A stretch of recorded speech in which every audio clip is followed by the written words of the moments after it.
Hello, and welcome to the first of Logicalis' Sustainability webinar series. I'm Charissa Jaganath, Head of Responsible Business at Logicalis. Sustainability is now a business-critical issue, with pressure increasing on businesses from every angle. As more organizations look to reduce their carbon impact to reach net zero, our sustainability webinar series focuses on sharing what we've learned in our journey with the help of specialist experts and our partners in this space. So whether you're right at the beginning and looking to discover where to start, or further along and targeting specific actions, there will be something you can take away from each session. Today, we are focusing on the process of navigating to net zero, a target that many organizations are striving towards, and we'll be tackling how to make these commitments and targets count. We'll cover how to establish a baseline to work from, the targets and commitments that are right for you, planning to reach your goals, and how to overcome some common challenges and concerns. At the end, we'll have time for a Q&A where we'll take questions from the audience, so please feel free to submit any questions you have throughout the session using the chat box. So let's get started.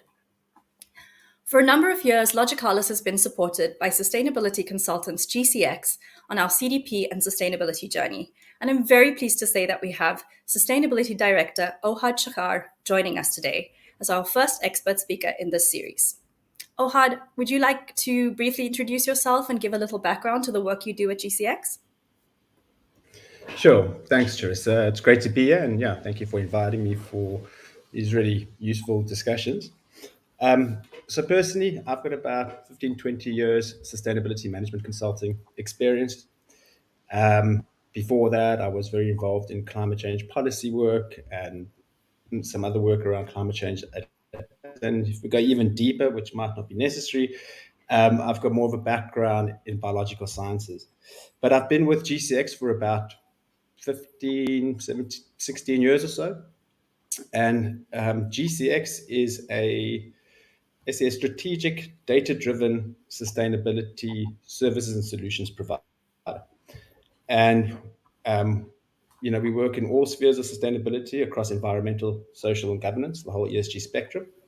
And what we pride ourselves in doing is working with our customers or partners on a journey through sustainability. So we really can work with a diverse group of customers. We try to understand what are their challenges, where are they on this journey, and how do we then plot and navigate a pathway with them to best practice and to becoming much more sustainable organizations. My specific role at GCX as sustainability is to I work directly with customers in a lot of strategic support services and working with them. And you would know, Charissa, how we've been working together over the last couple of years in that space. And I oversee a bunch of different data specialists in account management and other consultants who have various kind of levels of experience in various ESG niches. That's great. Thank you, Ohad, and welcome. So let's dive in. Thanks. Ohad, you'll know that when we formalized our sustainability strategy at Logicalis almost 3 years ago, the very first milestone that had to be achieved was establishing a baseline of our environmental performance, particularly in the space of understanding our Scope 1, Scope 2, and Scope 3 emissions as a global organization. Ohad, would you agree that this process of establishing a baseline is a crucial first step for setting a clear path for carbon reduction? Absolutely, Charissa. So it's been said many times, probably oversaid, but I think it's a very useful saying that you cannot manage what you cannot measure. And it goes, when it comes to climate change impact or greenhouse gas emissions, that is absolutely true. There's a lot of complexity in terms of trying to do the right thing with emissions. But without a baseline, you don't really have a good understanding of what your boundaries are, what are your emission activities that you need to look within that boundary. And, it gives you that starting point from which you can then either set targets or, some ambitions or objectives in terms of what you want to do. But you have to know where you're starting in order to get to where you want to go. So it's for us as a data-driven consultancy and a strategic consultancy, I'll put it that way, that kind of dual role. It's the kind of crucial starting point in a climate change journey.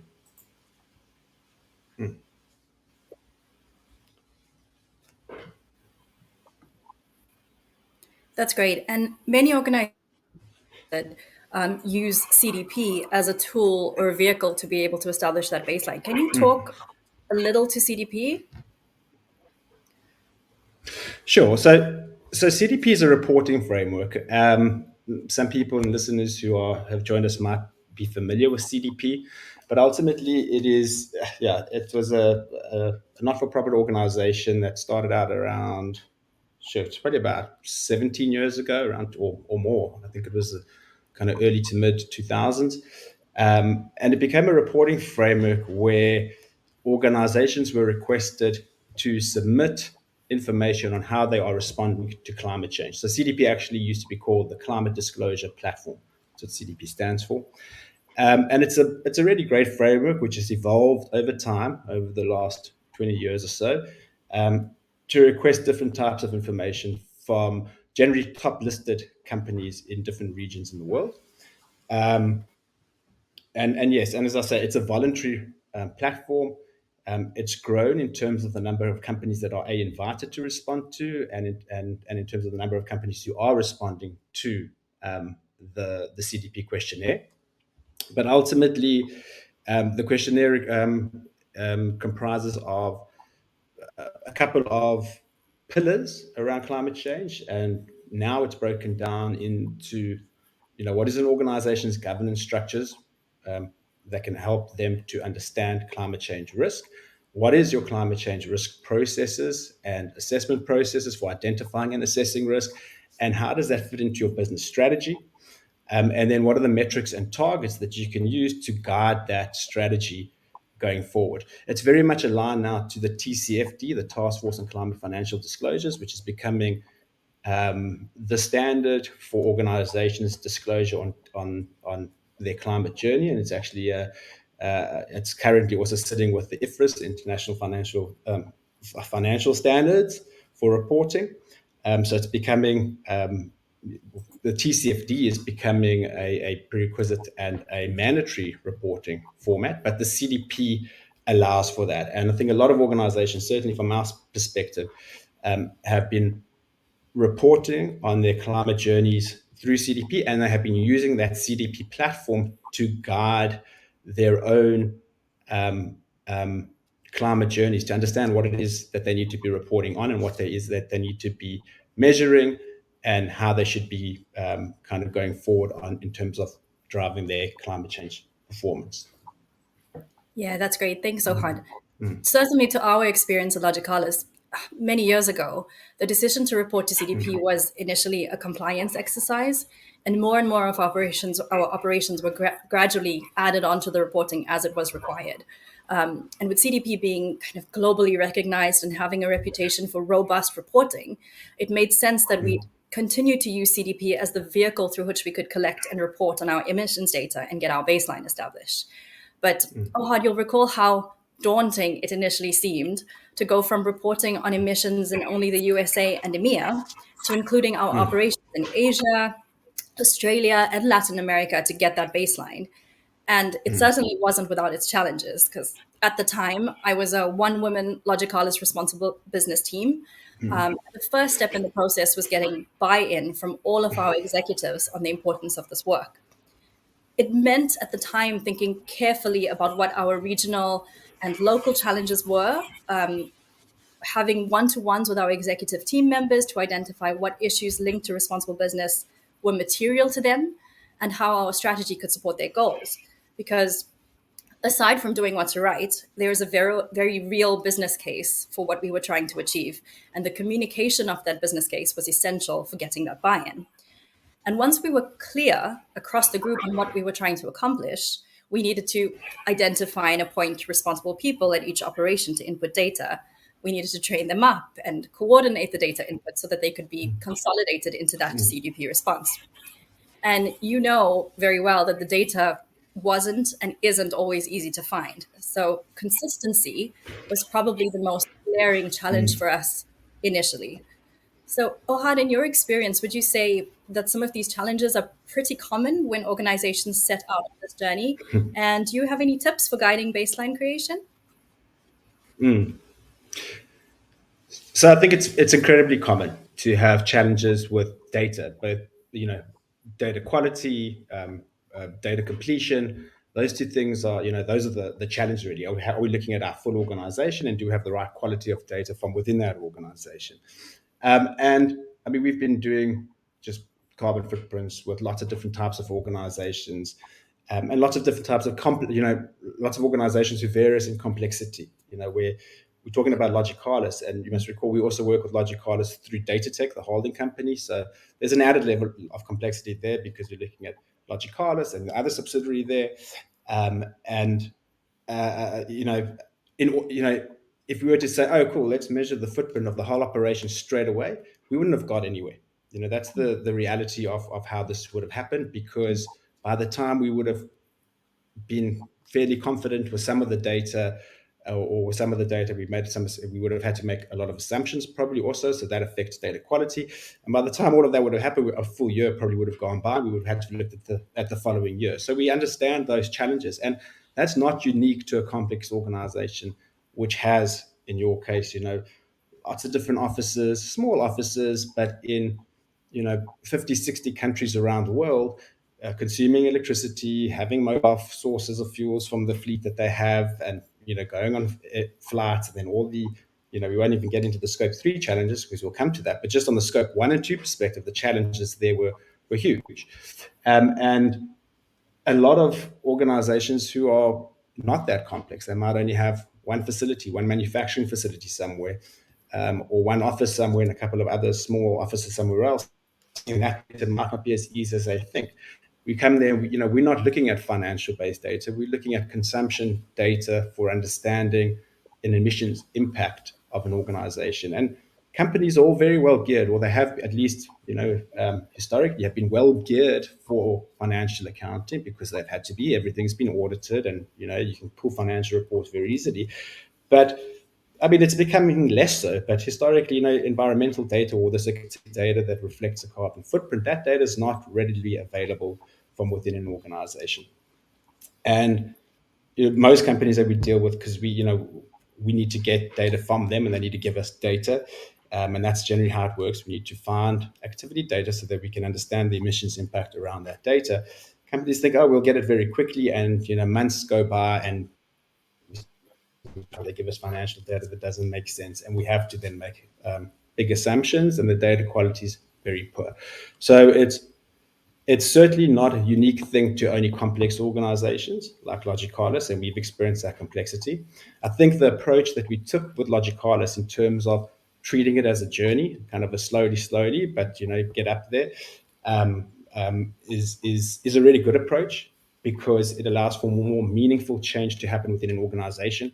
It allows for buy-in from within an organization without only just having that kind of stick from up top. Although you guys have now also got that, if you want to call it that management buy-in. But before we had management buy-in, we targeted a couple of at the scope 1 and scope 2 emissions in terms of their energy sources and electricity consumption from a couple of sites. And we expanded every year, and the same people who were providing us data understood what they had to do, and new people were trained year on year.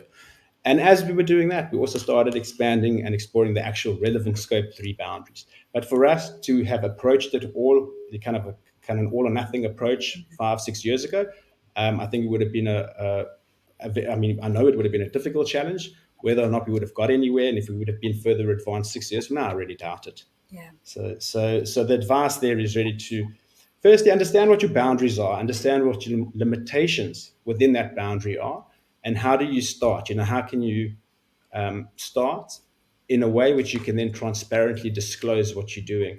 Because we were very clear, through the CDP framework, of what we're doing, what the intent is, and the CDP framework. I think I didn't say that framework is to inform institutional investors. That's what it's built for.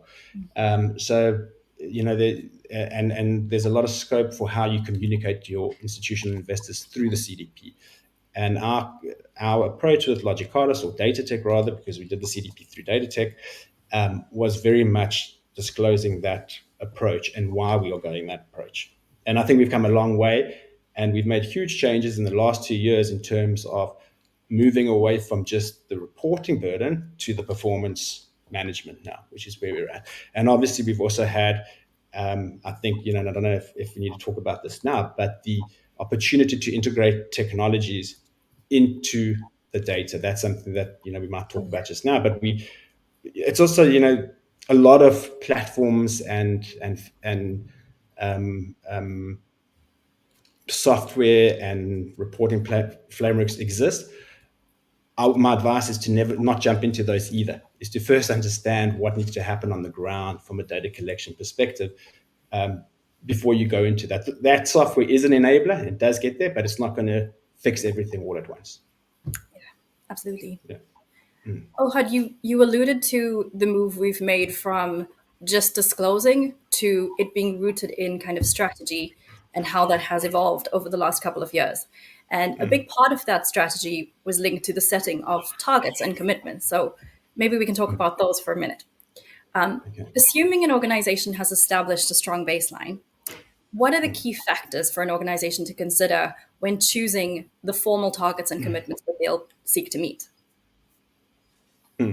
So, I think before we go into the technicalities of emissions targets, I think it's important for organizations to also ground things in. Okay, the TCFD framework it's actually a fantastic framework for understanding a climate change journey.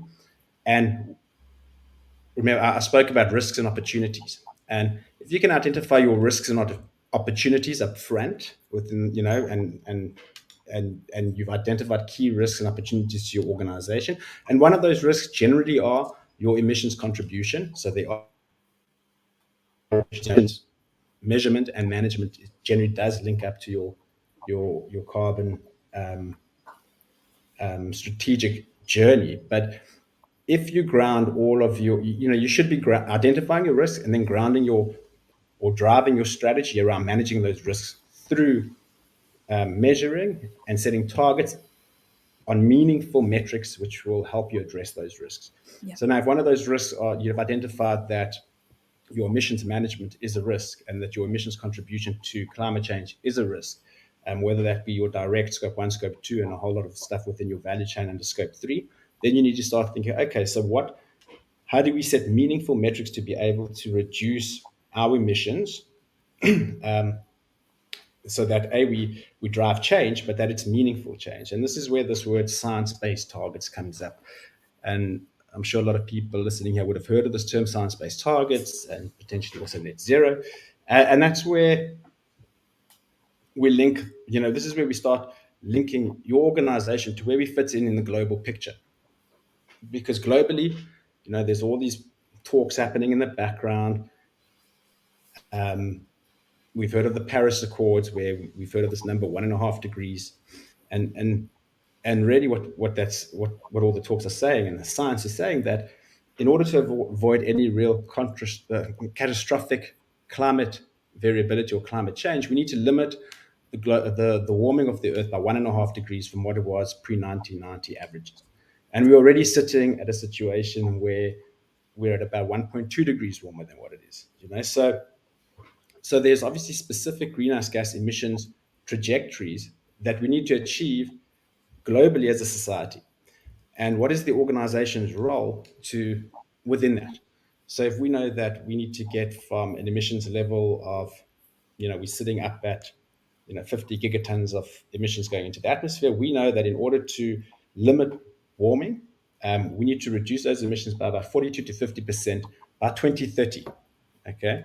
And if we need to achieve net zero, we have to almost slash all emissions by 2050. That is the science that will allow the natural systems of the Earth to not go beyond kind of what is managed to be a heating tipping point, that 1.5 degree number.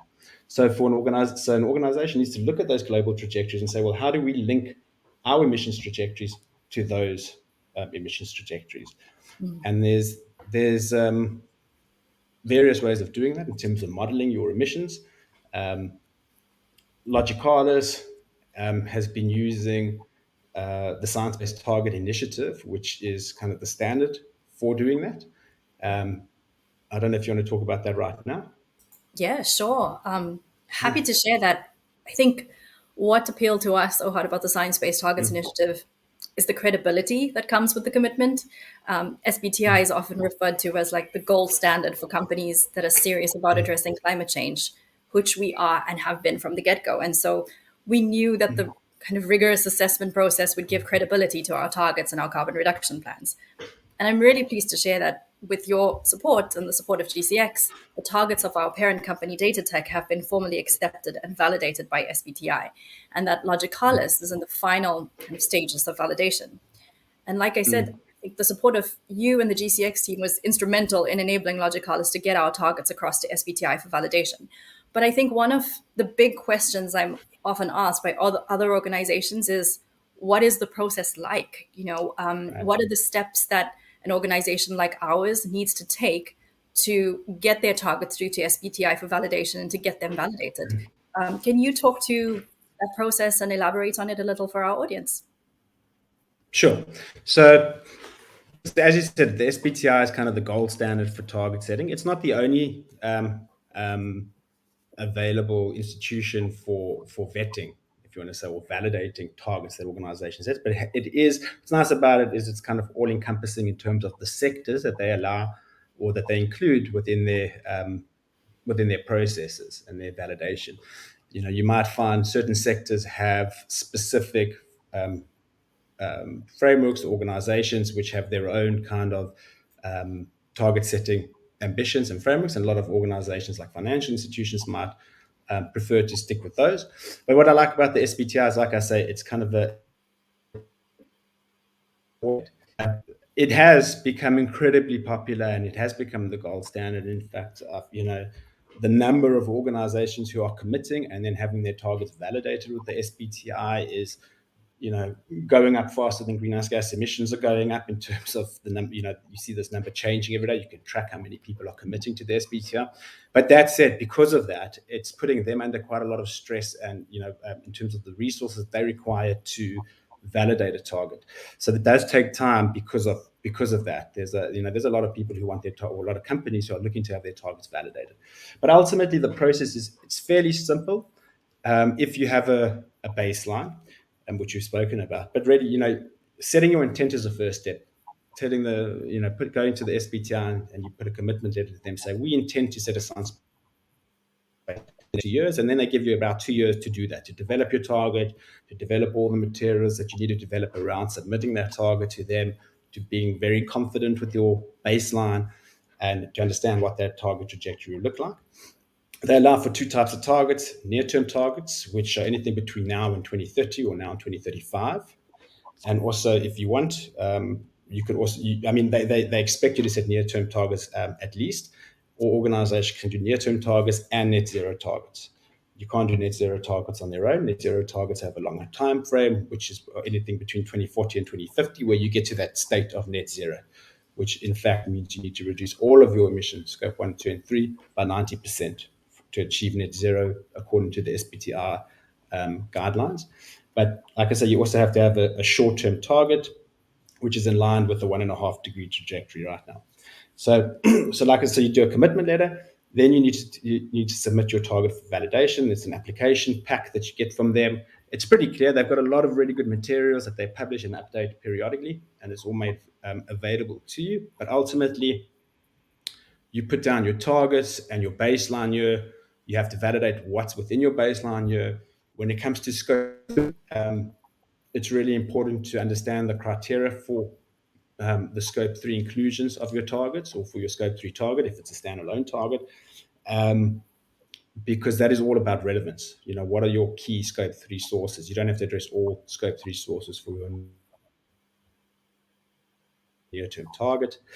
And then once you've done that submission with the supporting evidence data, what happens once they fit you in, because of the resourcing that the SBTi is going through right now, that it generally takes quite a few months from the data submission until they actually look at your whole application pack for validation. And when they do look at it, they're really good in terms of interacting with you directly to understand or to go through all the nuances of your target and the details behind that target. So there'll be a bunch of queries around, why did you include this in your baseline? How did you measure category 3 of your scope 3 emissions, and did you look at all of the different organizations within your boundary? So they really deep dive into the details, and you motivate or you change things if you need to change them, and they're quite open with that until they can approve your target. So it takes a couple of weeks to have that back and forth, and then your target gets validated. But yeah, the big delay is really about the date of submission up until the date of actually going through the validation point with them. And Charissa, in terms of the Logicalis timelines, it's really been quite a delayed process in that regard. Yes, absolutely. It's taken much longer than anticipated. And it's to your point, I think more and more organizations are signing up. And so SBTi is kind of flooded with requests to do their validation. But what's been really interesting for me is I shared with a colleague recently that our target's being validated and that it has been validated for data tech, but now the real work begins, and that is kind of alluding to the carbon reduction plans that we've had to develop. So you'll recall that soon after Logicalis established our baseline and we were confident in the quality of our data, which took a couple of years and is something we're continually working to improve, if I'm honest. We wanted to tie the setting of targets to a meaningful decarbonization plan so that the targets weren't kind of focused on something being achieved in 25 or 30 years, but were actually rooted in phased carbon reduction plans that carefully considered different scopes of emissions and those that were relevant to our business. Can you please talk us through, Ohad, how you guided us through that process and what considerations we need to make when thinking about where we operated, what we needed to consider, what emissions were the main kind of sources for us, and how we could start to tackle them systematically? Yeah, and you've hit the nail on the head. Like, setting a target is the easy part. It really is, and I think a lot of organizations want to targets, and what we're seeing with the SBTi and other places, that organizations are now starting to renege on their targets, and they're retracting their targets because they're realizing that these targets are quite ambitious and difficult to achieve. Achieving if let's say it's a 42% reduction from a 2020 or 2022 base year, you've got 8 years to almost half your scope 1 and scope 2 emissions. That's a big ask. Look, and the risk of setting a target is it's a big ask, but it's not going to happen anytime soon. But we know time goes by pretty quick, and those people who set targets in 2020, they're halfway through to making sure they fit their target, and they might not have gone anywhere near where they want to be. In fact, their emissions are going up. So I think the way you guys, Logicalis, have handled it, and it's something that we would only really want to do with organizations, is to actually not even set a target until you've developed an action plan and to understand how you're going to hit that target. Yeah. Ultimately, that action plan is the bottom-up method of how your operations on the ground are going to hit that top-down target. So what is achievable? So in your instance, you've set a 50% reduction of emissions by 2030. How are you going to do that, in terms of scope 1 and 2, which are all of your electricity consumption sources, and it's mostly electricity in terms of scope 1 and 2. And here we've got a very complex organization operating in all these different regions with like 40 different countries. To your point, our data quality is getting better and better, but it's still not perfect. But we're very comfortable in terms of the assumptions we're making around the baseline. But we also need to now engage with all of these different, if we want to call them sites or offices or people rather, in these offices, to be able to show how we're going to reduce the emissions at those regions. So how do we reduce electricity consumption in the Philippines or in the UK? Those are two very different areas with two very different options. In the UK, it's very easy to switch to a renewable energy tariff, and that's not available in all the regions in which you operate. So what are the options? And I think developing that action plan is to really delve into the detail of what is possible. You'd also really want to understand the cost implications of that, because everything that you want to do is to make business sense. It's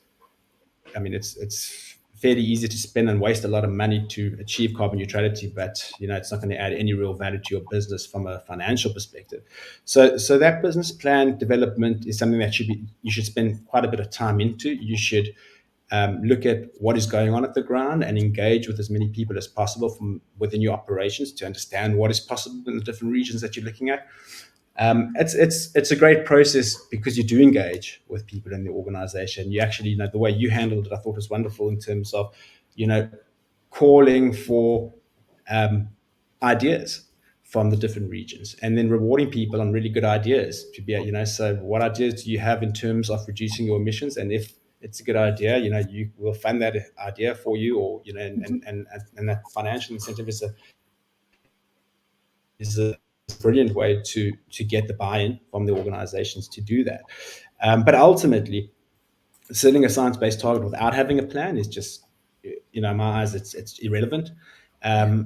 because it's just saying, oh, we're going to do this, but without saying how you're going to do that, it's difficult. And look, the SBTi does ask, how are you going to do it? But they don't ask for the details. They don't ask for your financial plans and your site-by-site analysis of how you're going to do it. They just want to know broadly how you're going to achieve it. So anybody can say that, but to have a proper plan in place is something different, which is really something you should do as you do. Within the 2-year timeline that you've committed to set a target, and the time you set your target, you should be developing a plan. Yeah. I have to say that Yeah. this bottom up process that you've talked through was definitely one of the most interesting for me because it really brought the journey to life. We had to so carefully consider the different constraints and opportunities in the various regions that we operate in. We had to think about the implications of those and our ability to meet our overarching targets.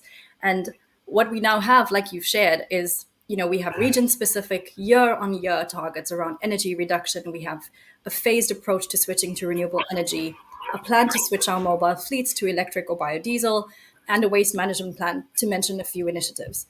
And I think being super clear on what those look like for each region and team has been a really important step. And linking our targets to KPIs has been another. So I'm hopeful that continuing to communicate our performance transparently, both internally and externally, will kind of keep us on the path that we've set for ourselves. Finally, Ohad, I'd love to discuss some of the challenges that organizations may face when it comes to taking actions on emission reduction. And one of the questions I'm most often asked is around scope 3 emissions. So, of course, it's a big challenge for many organizations when it comes to emissions reporting, including for Logicalis, as it's the greatest source of our total emissions. So, I think it would be worthwhile spending a few minutes unpacking this most daunting of emission scopes. So, Ohad, you helped us through a scope 3 assessment to start. Would an exercise like that be a good first step for organizations like ours? So just before we get into scope 3, because it is important, it's obviously we can only talk a little bit about it today. But before we get there, and following from the KPI discussion, something that's really important and drives a lot of change on the action plan. You said linking to KPIs. I think linking KPIs to incentives is also something that cannot be put aside. That drives the most change. As soon as you're rewarding somebody in the pocket, you're going to drive change. And that's something that we're seeing, and you're obviously doing that and trying to understand what those incentive frameworks look like and how they link to your science-based targets and where they filter down into those incentive plans is something we must stress the importance of. So I just wanted to say Thank that. you. But going into scope 3 and challenges, yeah, I mean, scope 3 is by its nature a can of worms. I mean, it can be an endless just an endless thing of understanding what are our emissions impact along our whole value chain.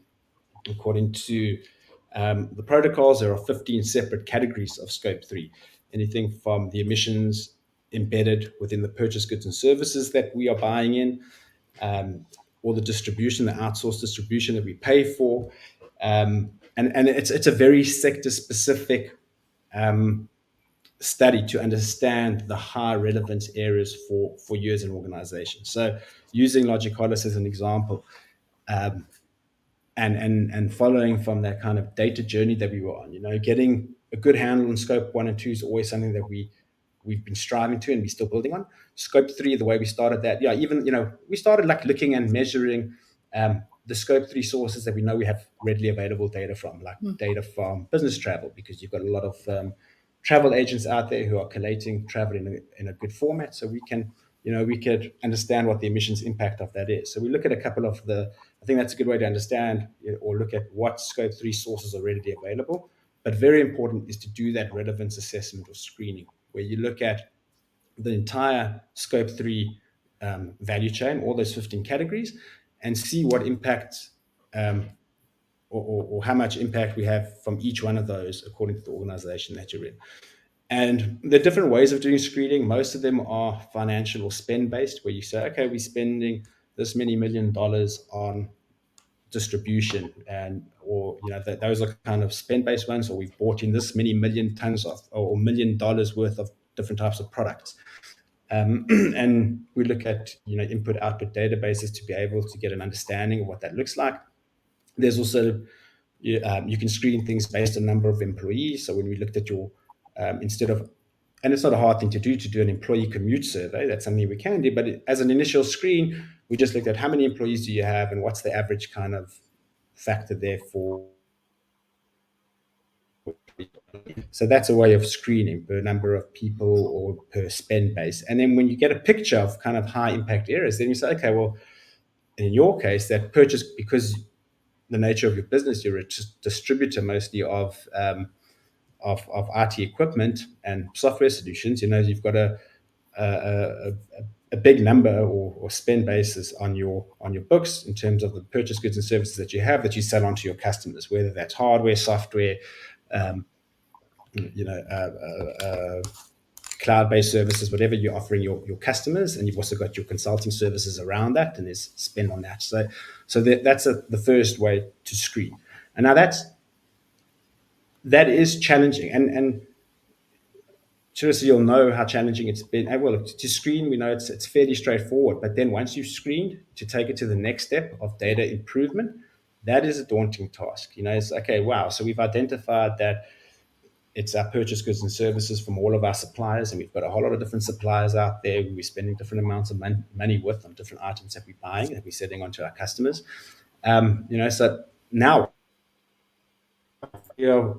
well-defined approaches that we can apply in terms of prioritizing the top spend. What is our top spend on, and can we then understand, well, besides financial data, is there any other data that we can get from the suppliers on that? So it's moving away from financial spend basis to a supplier specific basis, and that's a journey that we've only just begun.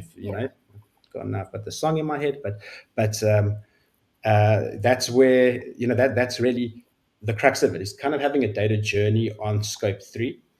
But it shouldn't, and if you bring it back to science-based targets, there are certain scope 3 categories which you need to understand the quantum of, like logistics, distribution. You should be able to understand the actual emissions from your distribution partners. And a lot of distribution companies are providing greenhouse gas emissions reports to their customers. So you are able to get supplier-specific data fairly easily from some suppliers.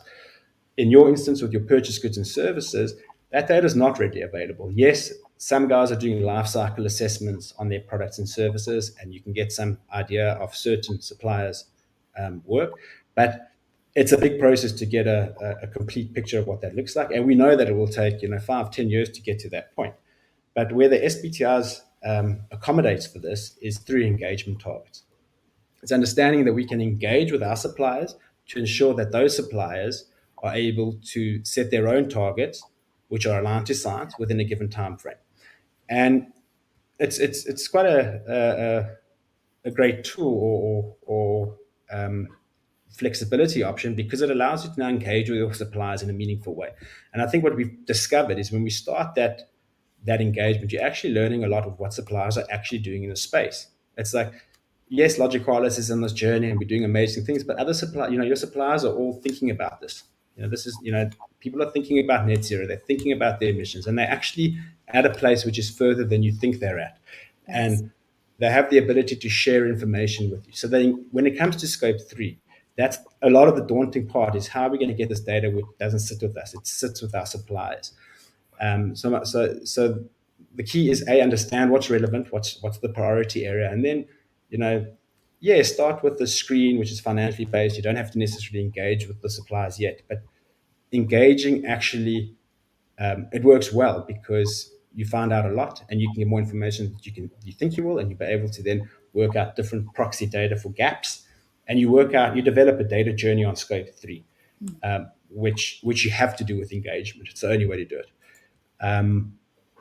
But it's a can of worms. It's a very scary thing, and depending on where you sit in the or what sector you're at, your scope 3 emissions are going to look very different, and the engagement is going to look very different. In some instances, you can't do it without technology to do it properly. To do life cycle assessments properly, you need to have certain software technologies in place, or distribution or mapping technologies in place. So it really depends on what the key scope 3 source is with you. Again, with Logicalis, it's quite easy to understand what the high impact areas are. So with, and maybe just worth saying, it's not just what is embedded in the products and services that you buy, but also the emissions associated with using the technologies, the hardware that you sell onto your customers. And there are ways to better understand what the emissions impact of that is. But it's more of a journey than scope 1 and 2. The way to get to data confidence on scope 3. Don't know if that answers the question, because it really can be a huge discussion, scope 3 on its own. No, that's great. That's really insightful, Ohad. Thank you. That engagement piece around scope 3 is definitely a priority for us in the coming year. And I think you've shared we've made a commitment that 85% of our suppliers by spend, covering purchased goods and services, will have their own science-based targets by 2028. And one of the ways we're working to achieve this and to drive that engagement is through active kind of engagement along our supply chain.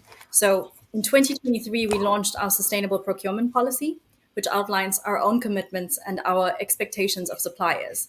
And linked to that is a questionnaire, which is designed to give us insight into where our suppliers are in their own ESG and emission reduction journeys. And we're using that as the start to engage and source the relevant data. But we've also been trying to think about where we have the ability to shape some of these scope 3 emissions and where we can have kind of immediate impact. So we launched a global sustainable travel policy last year to enable us to tackle emissions linked to business travel. And we tie the policy to the use of a platform called Route Zero, which gives employees an indication of the lowest carbon intensive options to get from point A to point B. Waste is another priority area for us around scope 3. We created an e-waste policy, regional e-waste management plans, and e-waste task forces in our key operations to responsibly tackle our electronic waste. And our intention is to expand this work to include general waste in the coming year, which is aligned to our goal to divert 50% of waste generated by operations from landfill in the coming years. And of course, a big part of this scope 3 work is working closely with many of our biggest suppliers, such as Microsoft and Cisco, to create solutions and services to serve our customers and help them reduce their own emissions. We still have a long way to go. It really is that can of worms that you've talked about. But I think we've made a meaningful start, and I think it's about kind of consistent application of these initiatives so that we can start to see that change. But Ohad, I'm conscious of the time. We've come to kind of the end of this session. Thank you so much for joining me today and for your really helpful, meaningful insights. I'd love to leave some time to open it up to the floor and answer any questions that our audience might have for either of us on navigating to net zero. So let's tackle some of those questions. Thanks, Charissa. The first question from Anonymous: is there a single target or goal that everyone should be aiming for? I'll give it a go, but I'm going to hand over to you, Ohad, to see if you agree. Sure. I think the setting of goals and targets has to depend on where an organization is on their journey. So any good strategy, I think, will require kind of periodic reevaluation and evolution of goals. But perhaps at the very least, a single goal for every organization, and I'm a little bit biased here, but should be to have a dedicated resource to drive responsible business.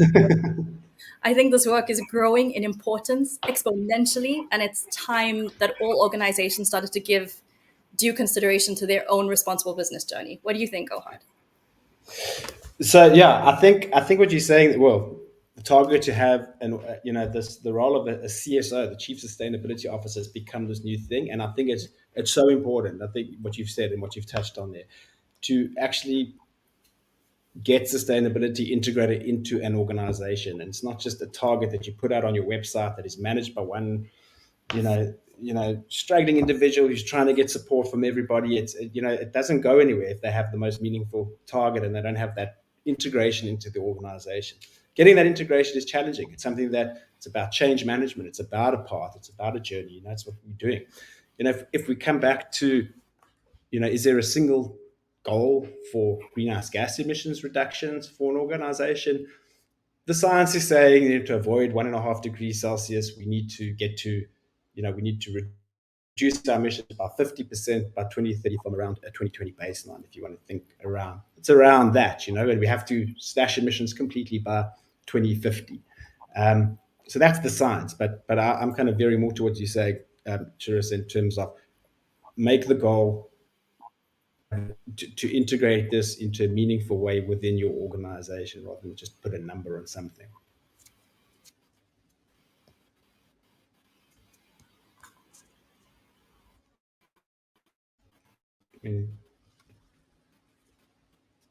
Another question?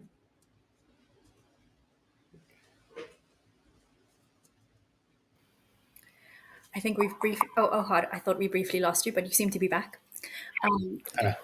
Yeah, sorry. We have another question. When it comes to choosing your targets or goals, what happens if something about your operations changes and you need to change or update these?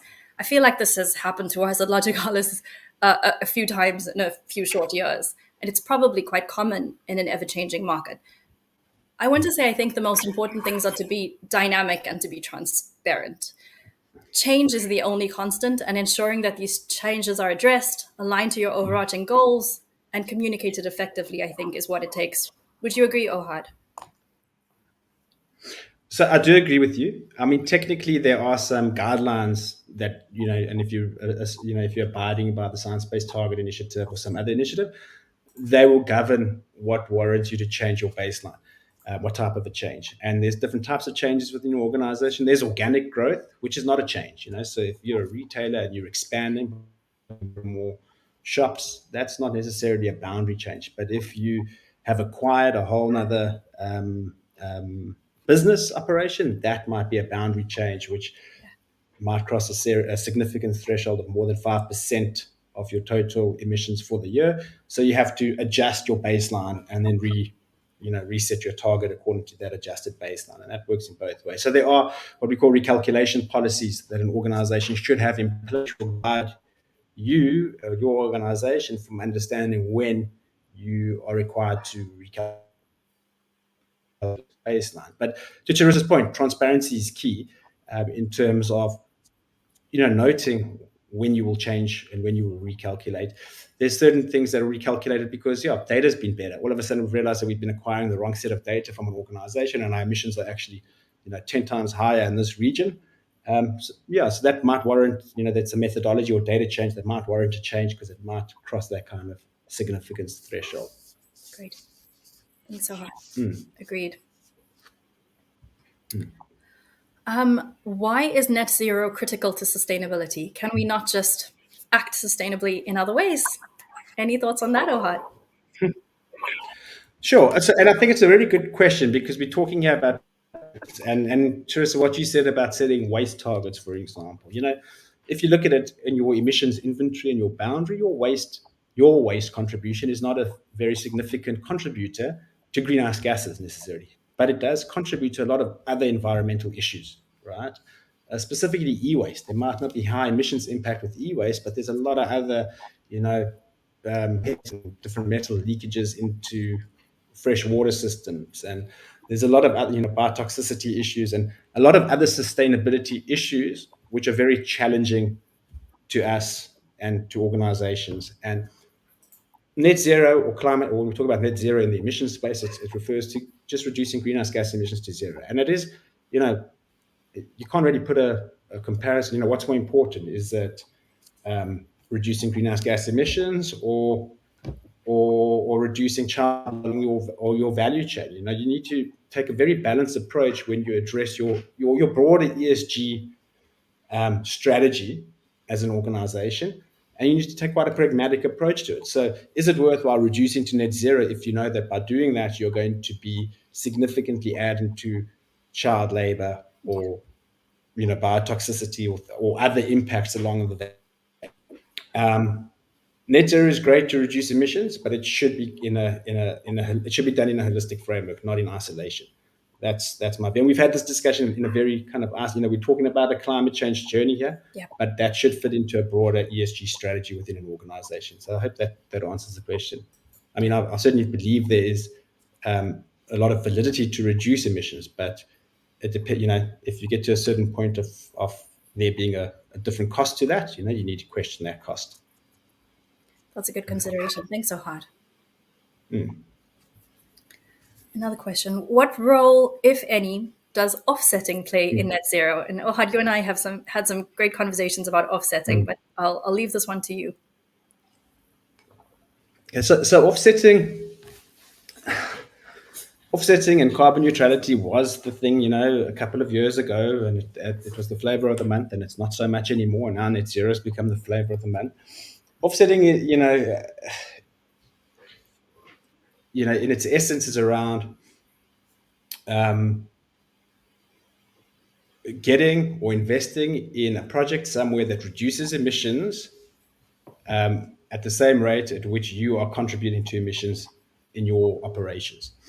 And offsetting is a useful tool to drive investment into really good projects which do reduce emissions. When it comes to net zero, though, net zero is about your own actual reductions in emissions. So the SBTi definition and most other definitions of net zero means that an organization has to actually reduce your own emissions by up to 100% by 2050. The SBTi definition is between 90 and 100%. What SBTi allows, they allow for investment into carbon removals through carbon removal projects, which are also a type of carbon offset project, to reduce that last 10%. But it's a carbon removal project, a project that sequesters carbon dioxide out of the atmosphere rather than a project that reduces the emissions from going into the atmosphere in the first place, like an investment in a big solar plant somewhere else. So the two are not kind of mutually exclusive. I mean, you can have a net zero strategy and a carbon offsetting strategy that talk to each other.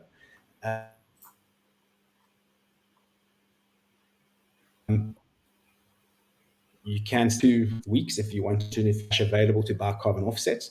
And a lot of, some organizations are doing that. They're looking at being carbon neutral now, investing in really good projects, but that doesn't, those offsets do not contribute to your net zero or science-based target commitments.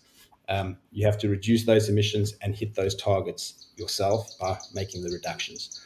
I don't know if that's answered the question. So my point is, I think offsetting can be a good tool, but offsets in themselves cannot contribute to your net zero commitments. Great. Thank you, Ohad. I think we have time for one more question. How can you overcome a lack of internal buy-in despite a recognized need for a carbon reduction strategy? I think I can have a stab at this. I alluded to this buy-in process that was undertaken when we started off on this journey with kind of having a very deliberate plan in place and what we wanted to achieve. And I think thinking really carefully about what our regional and local challenges was essential. Those constraints and those opportunities, I think, is quite critical. And investing the time to meet with and talk to and be transparent with team members in those regions to identify how those challenges are linked to responsible business, what challenges are material to them and to their employees and to their customers and to their ecosystem, and developing a strategy that supports their goals as well. Because, like I said earlier, I think there's a real business case for what we're trying to achieve and what this work can do. And the communication of that business case was essential for getting that buy-in. So ensuring that we were speaking to how implementing this responsible business strategy was creating value for the planet, absolutely, for our communities, for our employees, but also for the bottom line of our organization. And making that really clear and having the opportunity to communicate that, I think, made all the difference. Would you have anything to add to that, Ohad? I mean, not really. I think having management or executive buy-in is really important. But but there are ways of navigating it, like you say. And I think it depends. It's so much from organization to organization and how much not influence that you have as an individual, but what you can show, and to your point, how you can show that this does have business value to the organizations, and getting people to understand that business value is maybe a bit of a challenge, but it happen. You can show once you start kind of piloting things, and you see that there are little successes. It's a great. It might happen more slowly, but it does happen, and I think, and it can happen. I certainly think that executive buy-in, incentive pay, to performance are going to speed things up, but there are ways to overcome it. And yeah, Charissa, the example of what you've done was like that. You didn't have executive buy-in immediately, but we have noticed that with executive buy-in, the process has sped up a bit, and but not to say that the organization wasn't bought in. Various elements of the organization were, and they were recognizing the value add. But yes, there are certainly ways to overcome that. Sometimes more challenging than others, depending on who you are. Yeah, absolutely. Thank you so much, Ohad. We are coming up to the top of the hour, and I just want to say thank you so much again for your time today, for a really meaningful conversation that was insightful. I hope it was insightful for our audience. Thank you for the questions, and I hope that we'll have everybody join us for the next sustainability webinar series. We'll be talking to Dan Brown from Route Zero. So keep a lookout on our social media for all of that and on LinkedIn. So thank you very much for your time today, Ohad. Such a pleasure working with you. Thank you. Yeah, it was great to be here. Thanks, Charissa. It was good working with you guys. Thank you.